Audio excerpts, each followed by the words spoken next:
6 दशकों से भी अधिक समय तक भारतीय आकाश की शान बने रहे MiG-21 लड़ाकू विमान में 26 सितंबर 2025 को चंडीगढ़ एयरबेस से अपनी अंतिम उड़ान भरकर इतिहास के पन्नों में जगह बना ली। एक औपचारिक फ्लाई पास्ट और विदाई समारोह के बीच इस विमान को अंतिम सलामी दी गई। वही विमान जिसने पिछले 60 सालों से भी अधिक समय तक देश की रक्षा में अपनी अमिट छाप छोड़ी।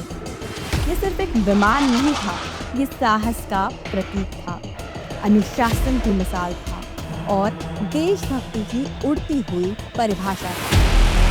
MiG-21 ने हर उस घड़ी में भारतीय वायुसेना का हौसला बढ़ाया जब देश को इसकी सबसे ज्यादा जरूरत थी।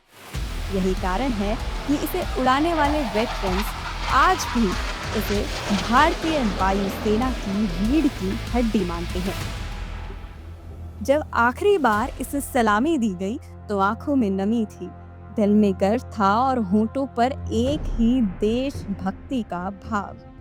आइए सुनते हैं उन वेटरन्स की जुबानी जिन्होंने इस गौरवशाली विमान को उड़ाकर आकाश में भारत का तिरंगा और ऊंचा किया। It's a very, something which you cannot express really. You can only feel.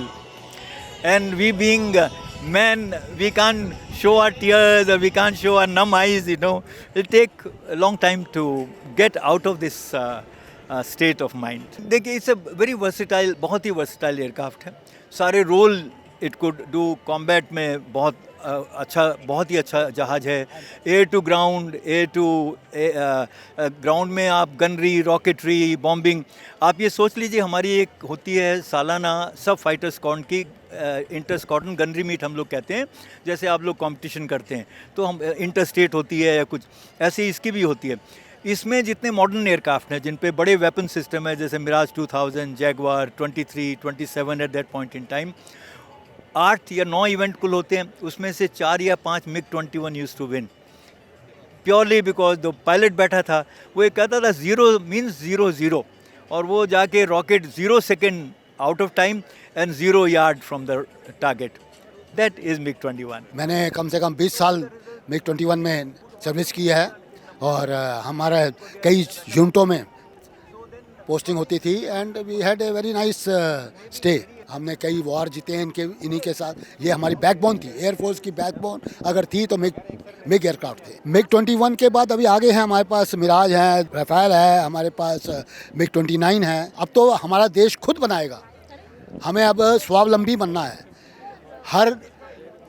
हमारे छोटे छोटे पुर्जे भी भारतवर्ष में बनेंगे और हमें, जैसे हमारे प्राइम मिनिस्टर साहब कह रहे हैं कि हमें स्वावलंबी बनना है, हम अपने देश की ही चीज़ देश में ही यूज़ करें, तो ये बहुत अच्छा फ्यूचर है हुआ. ये हमारा बेसिक था, इससे हमने लर्न किया है, हम प्रोड्यूस करेंगे अब. Thankful to the commanding officer as well as organizer of this function. A great success. After 1971 victory parade at Kalekunda, this is the second parade which I am coming across, which is unimaginable in my career of 85 years. An outstanding achievement by Indian Air Force, which I can say that is a MiG-21, which has given life for right from all the operation. एक इरा के को हम bye बोल रहे हैं और इससे हम विदा ले रहे हैं.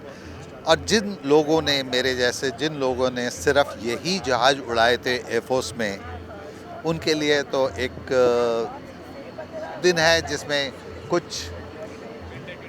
यादें हैं, खट्टी मीठी यादें. आपको कहूँ तो वो ज़्यादा बेहतर रहेगा. तो हर तरीके की हम तो इन्हीं के साथ जुड़े थे.